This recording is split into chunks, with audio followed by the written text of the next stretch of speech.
Voilà, bonjour, bienvenue sur motostation.com. Voici la nouvelle Honda Cross Tourer 1200, tout nouveau maxi trail conçu par Honda sur la base de la VFR, donc avec un V4, et elle vient directement concurrencer la R1200 GS, leader depuis de longues années sur le segment des maxi trail.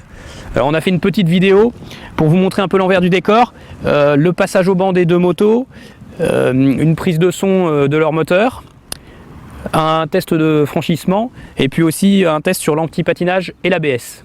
Allez, on vous montre tout ça.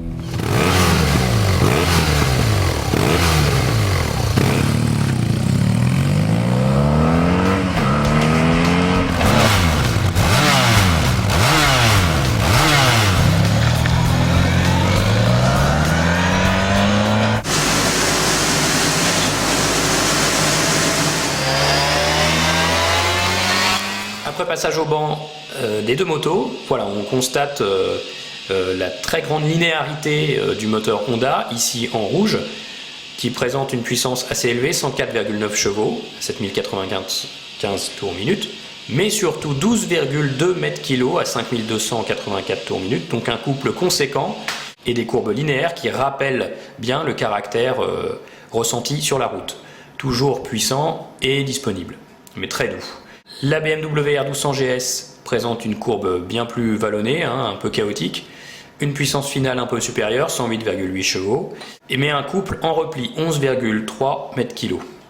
Et surtout un creux assez sensible vers 5500 tours minute, ce qui se ressent également sur la route.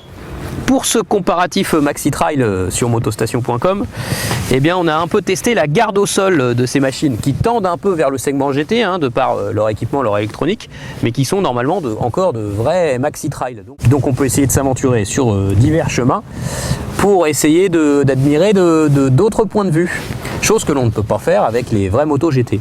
Donc on a testé la garde au sol de ces deux maxi trail en passant des rails de chemin de fer.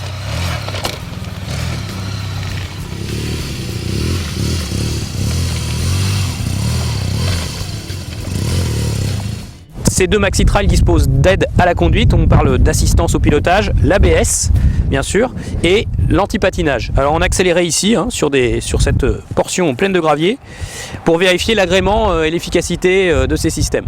Alors au niveau de l'ABS, il n'y a pas de problème, globalement la sécurité elle est assurée, on reste sur nos roues malgré le fait de freiner sur des graviers. Donc le freinage de la Honda est assez agréable, il n'y a pas de rebond notamment dans la pédale, donc en fait il y a un bon agrément de freinage et une bonne sécurité. La BMW, bon freinage également, bonne sécurité, par contre on a beaucoup de rebonds, surtout dans la pédale de frein. Donc côté agrément, c'est un peu moins confortable. Côté anti-patinage, alors là il y a beaucoup d'écart entre les deux motos. Sur la Honda, qui dispose d'un moteur V4, donc il y a un anti-patinage qui est plutôt vraiment progressif. L'anti-patinage clignote énormément au tableau de bord et la moto semble chercher doucement sa motricité, mais il n'y a aucun à-coup. C'est très doux.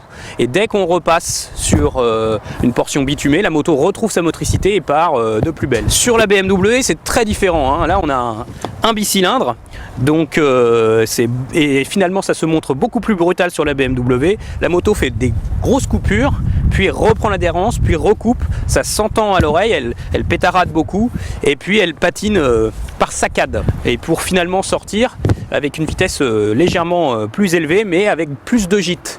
La moto bouge plus, c'est un peu moins confortable. Et vous pouvez bien sûr retrouver le comparatif complet en ligne sur motostation.com.